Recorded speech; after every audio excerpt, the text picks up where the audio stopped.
ನಮಸ್ಕಾರ ವೀಕ್ಷಕರೇ, ಕಾನೂನಿನ ಚೌಕಟ್ಟಿನ ಒಳಗೆ ನಡೆಯುವ ಘೋರ ಅಪರಾಧಗಳು, ಇದನ್ನ ಭೇದಿಸುವ ರಹಸ್ಯ ಕೈಗಳು, ಇದರ ಸುತ್ತ ನಮ್ಮ ಕ್ಯಾಮೆರಾ.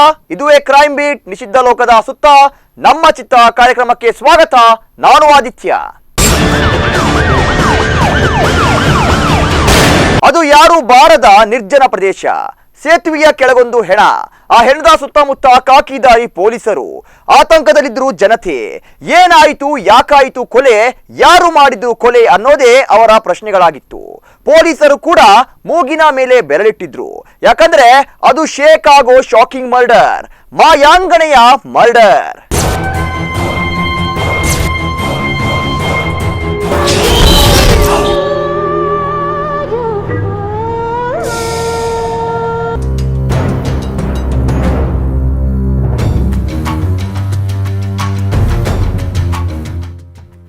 ಅಲ್ಲೊಂದು ಸೇತುವೆ. ಆ ಸೇತುವೆಯ ಕೆಳಗಡೆ ಒಂದು ಹೆಣ್ಣಿನ ಮೃತದೇಹ. ಮುಖ ಫುಲ್ ಬಿಳಿ ಚೆದ್ದು ಹೋಗಿದೆ. ಕೈ ಕಾಲುಗಳು ಸ್ವಲ್ಪ ಮುದುರಿಕೊಂಡಿದೆ. ಒಂದು ಕಡೆ ತರಾತುರಿಯಲ್ಲಿ ತಂಡೋಪತಂಡವಾಗಿ ಜಮಾಯಿಸಿದ ಜನ, ಇನ್ನೊಂದು ಕಡೆ ಪೊಲೀಸರು. ಆಕೆ ಯಾರು, ಯಾತಕ್ಕಾಗಿ ಕೊಲೆ ಮಾಡಲಾಗಿದೆ ಅನ್ನೋ ವಿಚಾರದಲ್ಲಿ ಪೊಲೀಸರಿಗೆ ಫುಲ್ ಕನ್ಫ್ಯೂಷನ್. ಇದು ಯಾರ ಹೆಣ ಎಂದು ತಿಳಿದುಕೊಳ್ಳಲು ಒದ್ದಾಟವನ್ನ ನಡೆಸಿದ ಪೊಲೀಸರಿಗೆ ಸಿಕ್ಕಿದ್ದು ಶಾಕಿಂಗ್ ಡೀಟೇಲ್.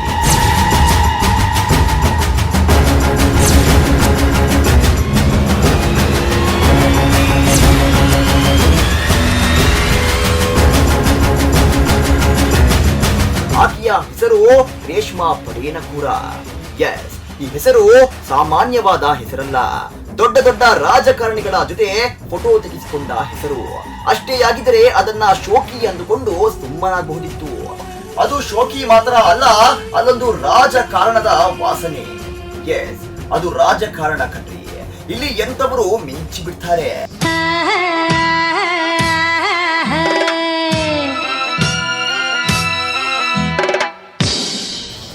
ಜೆಡಿಎಸ್ನ ಮಾಜಿ ಜಿಲ್ಲಾಧ್ಯಕ್ಷೆ, ಇಷ್ಟಕ್ಕೂ ಸಾಲದು ಎಂಬಂತೆ ಕರ್ನಾಟಕ ರಕ್ಷಣಾ ವೇದಿಕೆಯ ಉಪಾಧ್ಯಕ್ಷೆ. ಈಕೆ ವಿಜಯಪುರದ ಕಾಂಗ್ರೆಸ್ ಮುಖಂಡೆ, ಸಂಘ ಸಂಸ್ಥೆಗಳಲ್ಲಿ ಗುರುತಿಸಿಕೊಂಡಿದ್ದು ಅನ್ನೋ ಮಾಹಿತಿ ಗೊತ್ತಾಗಿದ್ದೇ ತಡ ವಿಜಯಪುರ ಒಮ್ಮೆ ಶೇಕ್ ಆಗುತ್ತೆ. ಅಲ್ಲಿ ಇವಳ ಹವಾ ಹಾಗಿತ್ತು ಕಣ್ರಿ.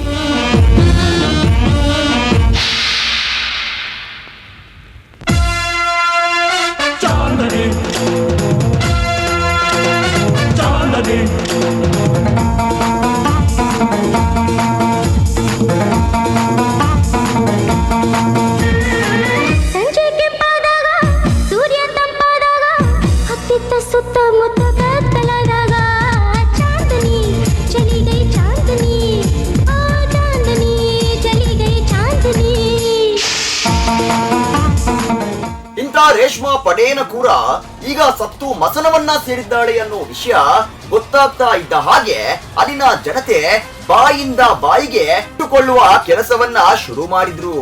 ಅಲ್ಲಿನ ರಾಜಕಾರಣಿಗಳು, ಮುಖಂಡರಿಗೂ ಭಯವಾಗೋದಕ್ಕೆ ಶುರುವಾಯಿತು. ಇವಳ ಕೊಲೆಗೆ ಕಾರಣ ಯಾರು, ಯಾಕೆ ಕೊಲೆ ಮಾಡಿದ್ರು, ಏನಾಗಿದೆ ಅಸಲಿ ವಿಷಯ ಅನ್ನೋದ್ರ ಹುಡುಕಾಟದಲ್ಲೇ ಸೋತಿದ್ರು ಜನತೆ.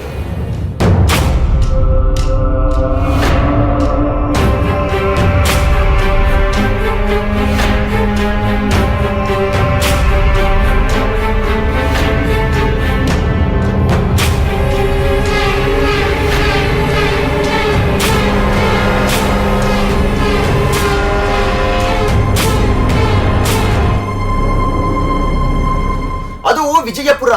ಅಲ್ಲಿ ಏನ್ ಬೇಕಾದ್ರೂ ನಡೆಯುತ್ತೆ, ಎಂಥ ಕೊಲೆಗಳು ಬೇಕಾದ್ರೂ ಸದ್ದಿಲ್ಲದೆ ನಡೆದು ಹೋಗುತ್ತೆ. ಹಾಗೆಯೇ ಸುದ್ದಿಯಾಗದೆ ಸದ್ದಿಲ್ಲದೆ ಮಣ್ಣಲ್ಲಿ ಮಣ್ಣಾದ ಕೊಲೆಗಳು ಅದೆಷ್ಟೋ ಇದೆ. ಆದ್ರೆ ಸೈಲೆಂಟ್ ಆಗಿ ಹೂತು ಹೋಗುವ ಕೇಸಲ್ಲ ಇದು. ಹೂತಿದ್ರು ಕೂಡ ಅಲ್ಲೇ ಬೇರು ಬಿಡುವ ಕೇಸಿದು. ಯಾಕಂದ್ರೆ ಅವಳು ಮಾಮೂಲಿ ಹೆಂಗಸಲ್ಲ ಕಣ್ರಿ, ರಾಜಕಾರಣಿ ಬೇರೆ, ಸಂಘಟನೆಗಳಲ್ಲಿ ದೊಡ್ಡ ಕೈ, ದುರಿಣೆ. ಹೀಗೆಲ್ಲ ಇರ್ಬೇಕಾದ್ರೆ ಇವಳು ಸತ್ತ ಹಾಗೆ ಇವಳ ಕೇಸ್ ಸತ್ತೋಗುತ್ತಾ? ಖಂಡಿತ ಇಲ್ಲ. ಎಲ್ಲಿಂದ ಪ್ರಕರಣದ ತನಿಖೆ ಆರಂಭಿಸಬೇಕು ಅನ್ನೋದೇ ಕನ್ಫ್ಯೂಷನ್ ಆಗಿ ಕಾಡ್ತಾ ಇತ್ತು. ವೆಹಿಕಲ್ ಅಲ್ಲಿ ಡೆತ್ ಆಗಿತ್ತು. ಆದ ನಂತರ ಮುಂದೆ ಕೋಲಾರ್ ಬ್ರಿಡ್ಜ್ಗೆ ಹೋಗಿ the body was thrown into Krishna river. ಆದ ನಂತರ ಅವರು ಎಲ್ಲ ಆಪ್ಸ್ಕೊಂಡಾಗಿ ಬೇರೆ ಬೇರೆ ಕಡೆ ಮುಂಬೈ ಮತ್ತು ಪೂನಾ ಮತ್ತು ಔರಂಗಾಬಾದ್ ಇದು ಜಹೀರಾಬಾದ್ ಇನ್ನು ತೆಲಂಗಾಣ ಬೇರೆ ಬೇರೆ ಕಡೆ ಅವರು ಆಪ್ಸ್ಕೊಂಡಾಗಿತ್ತು. ಹಾಗೇನೆ ಆಯ್ತು ಈ ಕೇಸಲ್ಲೂ ಕೂಡ. ಹೆಣ ಸಿಕ್ಕಿದ ವಿಷಯ ಗೊತ್ತಾದ ಹಾಗೆ ಸೀದಾ ದೌಡಾಯಿಸಿದ ಪೊಲೀಸರು ಹೆಣದ ಮೇಲಿನ ಗುರುತುಗಳನ್ನ ಗಮನಿಸಿದ್ರು. ಹೇಗೆ ಕೊಲೆ ಮಾಡಿದ್ದಾರೆ ಅಂತ ಡೀಟೇಲ್ ಆಗಿ ನೋಡ್ತಾ ಇದ್ದವರಿಗೆ ಆಕೆಯ ಕತ್ತನ್ನ ಗಟ್ಟಿಯಾಗಿ ಹಿಸುಕಲಾಗಿದೆ. ಕುತ್ತಿಗೆಯಲ್ಲಿ ಉಸಿರು ಗಟ್ಟಿಸಿದ ಹೊಡೆತಕ್ಕೆ ಗಾಯವಾಗಿದೆ. ಜೋರಾಗಿ ಆಕೆಯ ಮುಖ ಮತ್ತು ಕುತ್ತಿಗೆಗೆ ಹೊಡೆಯಲಾಗಿದೆ. ಇಷ್ಟೆಲ್ಲ ಆಗಿದೆ ಅನ್ನುವಂತಹ ಮಾಹಿತಿ ಪೊಲೀಸರಿಗೆ ಸಿಗುತ್ತೆ. ಪೊಲೀಸರು ಹುಡುಕಾಟಕ್ಕೆ ಶುರು ಮಾಡ್ತಾರೆ. ಆದ್ರೆ ಅದು ಅಷ್ಟು ಸುಲಭ ಇರಲಿಲ್ಲ. ಯಾಕಂದ್ರೆ ಆಕೆಯ ನೆಟ್ವರ್ಕ್ ದೊಡ್ಡದಿತ್ತು. ಎಲ್ಲಿಂದ ಪ್ರಕರಣದ ತನಿಖೆ ಆರಂಭಿಸಬೇಕು ಅನ್ನೋದೇ ಕನ್ಫ್ಯೂಷನ್ ಆಗಿ ಕಾಡ್ತಾ ಇತ್ತು. ಆಕೆ ಯಾರ ಜೊತೆ ಮಾತನಾಡಿದ್ದಾಳೆ, ಯಾರ ಜೊತೆ ಯಾವ ರೀತಿಯ ರಿಲೇಶನ್ಶಿಪ್ ಅನ್ನೋದು ಹುಡುಕಾಟಕ್ಕೆ ಇಳಿದ ಪೊಲೀಸರು ಅವಳ ಒಂದೊಂದೇ ನೆಟ್ವರ್ಕ್ ಓಪನ್ ಮಾಡೋದಕ್ಕೆ ಶುರು ಮಾಡ್ತಾರೆ. ಶುರು ಮಾಡಿದ ಪೊಲೀಸರಿಗೆ ಶಾಕಿಂಗ್ ಮೇಲೆ ಶಾಕಿಂಗ್, ಟ್ವಿಸ್ಟ್ ಗಳ ಮೇಲೆ ಟ್ವಿಸ್ಟ್.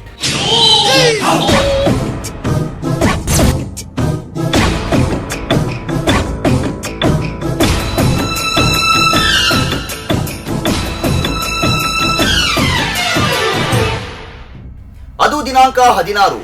ಕೋಲ್ಹಾರ ಗ್ರಾಮದ ಬಳಿ ಕೃಷ್ಣಾ ನದಿಗೆ ಅಡ್ಡಲಾಗಿ ಕಟ್ಟಿರುವ ಸೇತುವೆಯ ಬಳಿಯಲ್ಲಿ ಆಕೆಯ ಹೆಣವನ್ನ ದಾರುಣ ಸ್ಥಿತಿಯಲ್ಲಿ ಬಿಸಾಕಲಾಗಿತ್ತು. ನಂತರ ಪೊಲೀಸರಿಗೆ ಆಕೆ ಯಾರು ಅಂತ ಗೊತ್ತಾದ ಮೇಲೆ ಪೊಲೀಸರು ಹುಡುಕಾಡಿದ್ದು ಆಕೆಯ ಆಪ್ತರ ಬಗ್ಗೆ ಹಾಗೂ ಅವಳು ಯಾರ ಜೊತೆ ಕ್ಲೋಸ್ ರಿಲೇಶನ್ಶಿಪ್ ಅನ್ನ ಹೊಂದಿದ್ಲು ಅದೆಲ್ಲವನ್ನ ಕೂಡ ಜಾಲಾಡೋದಕ್ಕೆ ಶುರು ಮಾಡಿದ್ರು. ಆಗ ಸಿಕ್ಕಿದ್ದೆ ಕಾಂಗ್ರೆಸ್ ನಾಯಕರ ಜೊತೆ ಇದ್ದ ಫೋಟೋಗಳು, ಜೆಡಿಎಸ್ ಮುಖಂಡರ ಜೊತೆ ಇದ್ದ ಫೋಟೋಗಳು. ಅದ್ಯಾವುದು ಕೂಡ ಈ ಪ್ರಕರಣಕ್ಕೆ ಅಷ್ಟೊಂದು ಮಹತ್ವದ ಸುಳಿವನ್ನ ಇಲ್ಲ. ಪೊಲೀಸರಿಗೆ ಫುಲ್ ಕನ್ಫ್ಯೂಷನ್ ಸ್ಟಾರ್ಟ್ ಆಗಿತ್ತು. ಹೇಗೆ ಮುಗಿಸಬೇಕು ಈ ಕೇಸ್ ಅನ್ನೋದೇ ಗೊತ್ತಾಗದ ಸ್ಥಿತಿಯಾಗಿತ್ತು. ಇತ್ತ ಕೊಲೆ ಮಾಡಿದವರು ಎಲ್ಲಿಗೆ ಹೋದ್ರು, ಕೊಲೆ ಮಾಡುವಷ್ಟರ ಮಟ್ಟಿಗೆ ಇವರ ನಡುವಿನ ಸಂಬಂಧ ಹಳಸಿತ್ತ ಅನ್ನೋ ಹುಡುಕಾಟದಲ್ಲಿ ಪೊಲೀಸರು ಒಮ್ಮೆಲೆ ಸೋತಿದ್ದು ಮಾತ್ರ ನಿಜ. ಆಮೇಲೆ ಹುಡುಕಾಡಿದ ರೀತಿಯನ್ನ ನೋಡಿದ್ರೆ ಆಶ್ಚರ್ಯ ಆಗುತ್ತೆ ಕಣ್ರಿ. ಅವತ್ತು ರೇಷ್ಮಾಳ ಪತಿ ಕ್ವಾಜೆ ಬಂದೆ ನವಾಜ್ ಎನ್ನುವಾತ ಬಂದು ತನ್ನ ಹೆಂಡತಿ ಕಾಣಿಸ್ತಾ ಇಲ್ಲ ಅಂತ ಕಂಪ್ಲೇಂಟ್ ಕೊಟ್ಟಿದ್ದ. ಅದೇ ದಿನ ಅಂದ್ರೆ ದಿನಾಂಕ 17ರಂದು ಪೊಲೀಸರಿಗೆ ಶವ ಸಿಕ್ಕಿತ್ತು. ನಂತರ ಆಕೆಯ ಫೋನ್ ನಂಬರ್, ಕಾಲ್ಗಳು ಅದನ್ನೆಲ್ಲ ಹುಡುಕಾಡಿದ ನಂತರ ಅತಿ ಹೆಚ್ಚು ಇವಳ ಜೊತೆ ಮಾತನಾಡಿದ್ದು, ವ್ಯವಹಾರಗಳನ್ನ ಡೀಲ್ ಮಾಡಿದ್ದು, ಕಾಮ ಉಕ್ಕಿ ಹರಿಯುವ ರೇಂಜ್ಗೆ ಮಾತನಾಡಿದ್ದು ತೌಫಿಕ್ ಶೇಖ್ ಎನ್ನುವ ವ್ಯಕ್ತಿಯ ಜೊತೆಗೆ ಅನ್ನುವಂತ ಶಾಕಿಂಗ್ ವಿಷಯವನ್ನ ಪೊಲೀಸರು ಕಲೆ ಹಾಕ್ತಾರೆ.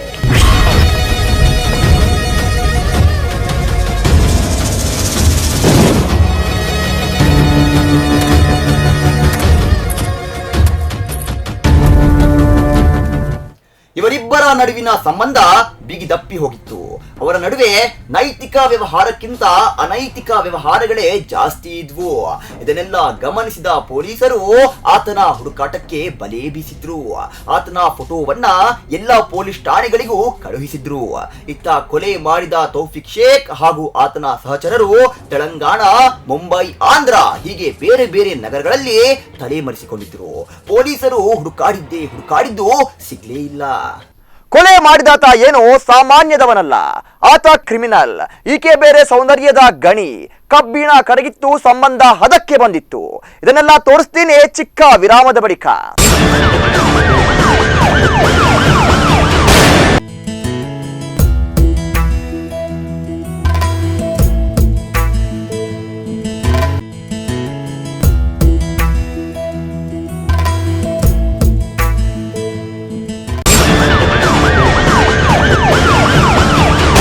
ವಿರಾಮದ ನಂತರ ಕ್ರೈಮ್ ಬೀಟ್ಗೆ ಮತ್ತೆ ಸ್ವಾಗತ. ಸದಾರಮೆ ಕೊಟ್ಟಲು ಮುತ್ತು, ಜೊತೆಗೆ ಅಪ್ಪುಗೆ ಆದರೆ ಬಿಸಿ ಬಿಸಿಯ ಸಂಬಂಧ ಹಳಿಸಿತ್ತು. ಇದೆಲ್ಲದರ ಜೊತೆಗೆ ಹೇಳದೆ ಕೇಳದೆ ಮರೆಯಾದ್ಲು ರೇಷ್ಮಾ. ಹೋಗಿದ್ದು ಯಾರೋ ಬಾರದ ಜಾಗಕ್ಕೆ.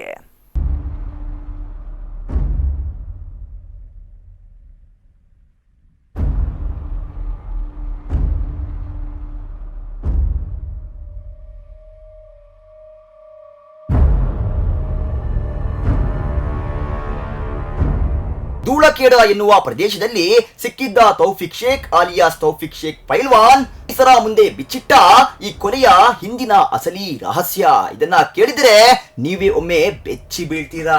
ಈ ಸಮಾಜದಲ್ಲಿ ಈ ರೀತಿ ಕೂಡ ನಡೆಯುತ್ತಾ, ಈ ಕಾರಣಕ್ಕೂ ಕೂಡ ಕೊಲೆಯನ್ನ ಮಾಡ್ತಾರ? ಇಂಥ ಅನೈತಿಕ ಸಂಬಂಧಗಳು ಇನ್ನೂ ಕೂಡ ಜೀವಂತವಾಗಿ ಇದೆಯಾ? ಇಂಥ ಘೋರ ಸ್ಥಿತಿಯನ್ನ ತಲುಪುತ್ತಾ ಅನ್ನುವಂಥ ಪ್ರಶ್ನೆಗಳು ಮಾತ್ರ ನಿಮ್ಮನ್ನ ಕಾಡಿಯೇ ಕಾಡುತ್ತೆ. ತೌಫಿಕ್ ಶೇಖ್ ಅಲಿಯಾಸ್ ತೌಫಿಕ್ ಪೈಲ್ವಾನ್, ಸೆಕೆಂಡ್ ಈಸ್ ಎಜಾಜ್ ಬಿರಾದಾರ್. ಇಬ್ರಿಗೆ ಇದು ಸಾಗರ್ ಒಂದು ಹೋಟೆಲ್ ಇದೆ, ಸಾಗರ್ ಲಾಡ್ಜ್ ಅಂತ ಇದೆ ಅಲ್ಲಿ.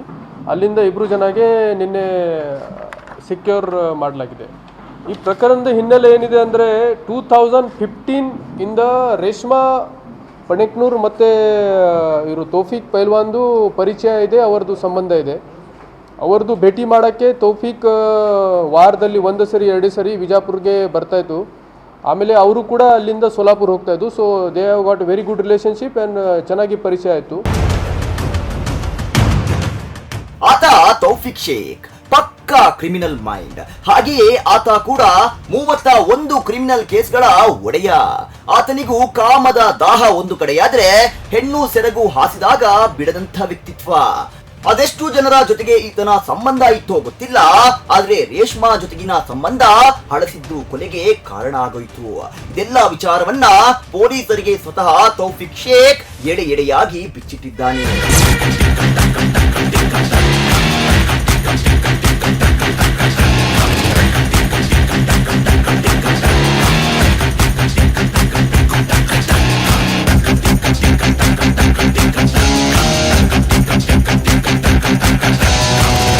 ಆತನ ಬಗ್ಗೆ ಹೇಳೋದ್ರ ಜೊತೆಗೆ ರೇಷ್ಮಾಳ ಅಂದ ಚಂದದ ಬಗ್ಗೆಯೂ ಹೇಳಲೇಬೇಕು. ಆಕೆ ಅಂತಿಂತ ಸುಂದರಿಯಲ್ಲ, ಆಕೆಯದ್ದು ಅದ್ಭುತ ಸೌಂದರ್ಯ. ನೋಡೋದಕ್ಕೆ ಹಾಲು ಇದ್ದ ಹಾಗೆ ಇದ್ಲು. ನುಣುಪು ವಯ್ಯಾರ, ಲಜ್ಜೆ ಎಲ್ಲವೂ ಎಂತವರನ್ನು ಕೂಡ ಹಾಳು ಮಾಡುವಂತಿತ್ತು. ಆಕೆಯ ಕಣ್ಣಿಗೆ ಎಷ್ಟು ಜನ ಬಿದ್ದು ಹೋಗಿದ್ರು. ಅಂತ ಸೌಂದರ್ಯದ ಹೆಣ್ಣಿಗೆ ರಾಜಕಾರಣದ ಸ್ಥಾನಮಾನಗಳೆಲ್ಲ ಹೊಸದಲ್ಲ, ಹಾಗೆಯೇ ಆಶ್ಚರ್ಯವೂ ಅಲ್ಲ. ತನ್ನಿಂದ ತಾನಾಗೆ ಸಿಕ್ಕಿದ್ದ ಐಶ್ವರ್ಯಗಳಂತೆ ಕಾಣ್ತಾ ಇತ್ತು. ಇಷ್ಟೆಲ್ಲ ಚಂದ ಇದ್ದ ಮಹಿಳೆಗೆ ಕಾಮದ ದಾಹ ಕೂಡ ಸ್ವಲ್ಪ ಜಾಸ್ತಿನೇ ಇತ್ತು. ಅದೇ ಕಾಮದಾಹ ರಾಸಲೀಲೆಯೇ ಆಕೆಯನ್ನ ಬಲಿ ತೆಗೆದುಕೊಂಡಿದೆ. ದೇಹದ ವಾಸನೆ ಮೂಸಿದ್ದ ಆಕೆಯ ಅಕ್ರಮ ಸಂಬಂಧದ ಪಾರ್ಟ್ನರ್ ತೌಫಿಕ್ ಶೇಖ್ ಆಕೆಯ ದೇಹ ತಿನ್ನೋದು ಮಾತ್ರವಲ್ಲದೆ ಆಕೆಯ ಜೀವವನ್ನ ಕೂಡ ತಿಂದು ತೇಗಿದ್ದಾನೆ.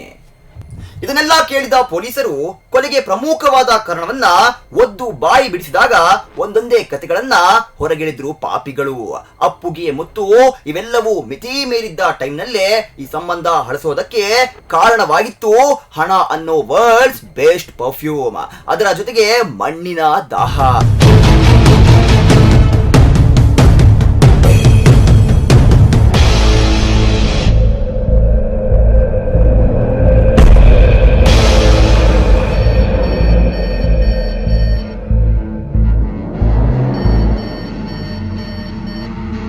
ಎಸ್, ಆಕೆಯಿಂದ ತೌಫಿಕ್ ಶೇಖ್ 13 ಲಕ್ಷ ಹಣವನ್ನ ಸಾಲವಾಗಿ ಪಡೆದಿರ್ತಾನೆ.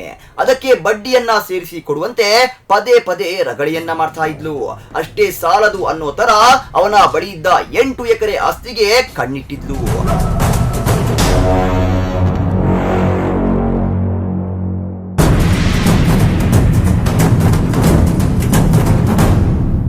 ಇವೆರಡು ಆಸೆ ಜಾಸ್ತಿಯಾಗಿ ಪದೇ ಪದೇ ತೌಫಿಕ್ ಬಳಿ ಹಣ ಮತ್ತು ಭೂಮಿಗೆ ಡಿಮ್ಯಾಂಡ್ ಮಾಡೋದಕ್ಕೆ ಶುರು ಮಾಡಿದವಳಿಗೆ ಅದೇ ಮುಳುವಾಗಿ ಹೋಯ್ತು.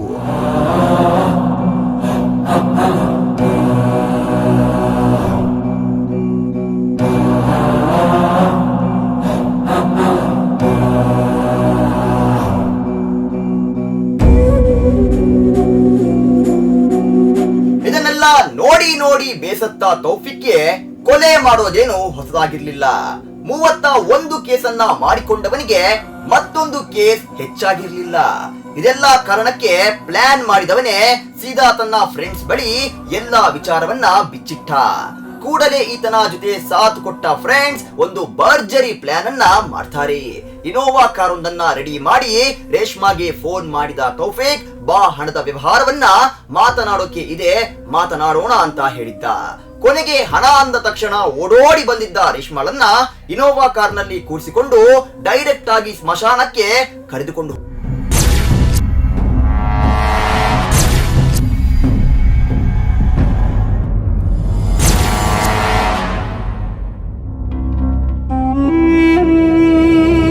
ಆಕೆಯನ್ನ ಉಸಿರು ಕಟ್ಟಿಸಿ ಮುಖಕ್ಕೆ ಹೊಡೆದು ತುಳಿದು ನರಳಾಡಿಸಿ ಕೊಲೆ ಮಾಡಿದ್ರು.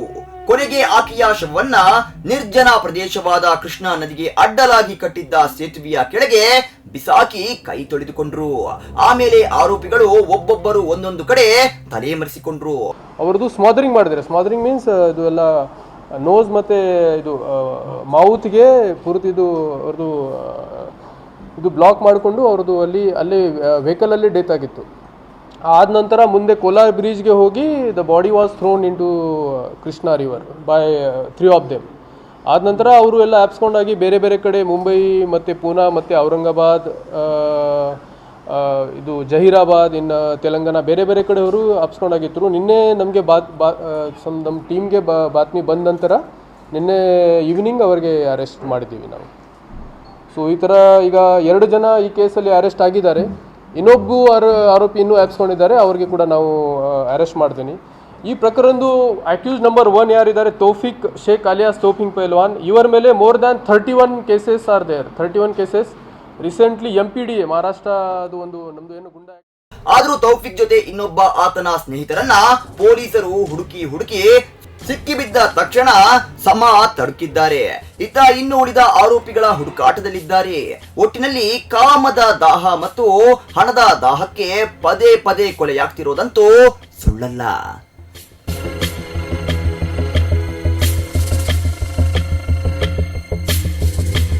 ಒಟ್ಟಿನಲ್ಲಿ ಮಣ್ಣಿನ ಆಸೆಗೆ ಆಸೆ ಪಟ್ಟು ಮಸನವನ್ನ ಸೇರಿದ್ಲು ಈ ಹೆಣ್ಣು. ಕಾಮದ ದಾಹ ಮತ್ತು ಹಣದ ದಾಹಕ್ಕೆ ಪದೇ ಪದೇ ಕೊಲೆಯಾಗ್ತಿರೋದಂತೂ ನಗ್ನ ಸತ್ಯ. ಈಗ ಕೊಲೆ ಮಾಡೋದಂದ್ರೆ ಬೆಣ್ಣೆಯಲ್ಲಿರುವ ಕೂದಲನ್ನ ತೆಗೆದಂತೆ ಅನ್ನೋ ಭಾವನೆ ಕೊಲೆಗಡುಕರದ್ದು. ಆದರೆ ಒಂದಲ್ಲ ಒಂದು ದಿನ ಬೆಣ್ಣೆ ಕರಗಲೇಬೇಕು, ಶಿಕ್ಷೆ ಆಗಿಯೇ ಆಗುತ್ತೆ ಅನ್ನೋದು ಗೊತ್ತಿಲ್ಲದೆ ಇರೋ ವಿಪರ್ಯಾಸ. ಇದೇ ಈ ಹೊತ್ತಿನ ವಿಶೇಷ. ನಿರಂತರ ಸುದ್ದಿ ಮತ್ತು ಮನೋರಂಜನೆಗಾಗಿ ನೋಡ್ತಾ ಇರಿ ಸ್ಪಂದನ.